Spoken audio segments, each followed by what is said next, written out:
Magandang araw mga kagabay, ngayon po ay January 12, 2026, araw po ng Lunes. Ako po si Father Marvin at ang ating ebanghelyo ay hango sa ebanghelyo ni San Marcos, chapter 1, verse 14 to 20. Ito po ay tungkol sa pagtawag ng Panginoon sa magkapatid na sina Simon, later on tinawag na Simon Pedro, at ni Andres. Sila po ay magkapatid na mangingisda.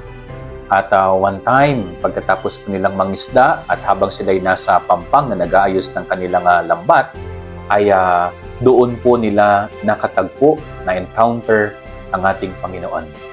At since then, nagkaroon ng conversion sa kanilang buhay. No? Sila po ay tinawag ni Jesus, ng ating Panginoong Jesus, na sumunod sa Kanya.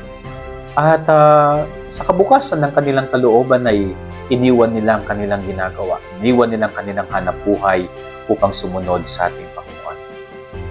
Ang ganda-ganda po ng tagpo na ito. Kung tayo ba ay kakatagpuin din ng Panginoon at tayo ay Kanyang aanyayahan, no? At tayo ay Kanyang i-invite na sumunod sa Kanya. Tayo ba katulad ni Andres at Simon ay handang sumunod kay Jesus? Willing ka ba na bitawan? Willing ka ba na talikuran?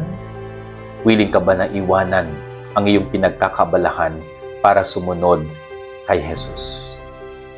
So ito po yung napakagandang pagnilayan natin sa buhay natin, no? Kung tayo ang tatawagin ni Jesus, handa ba tayong sumunod sa Kanya?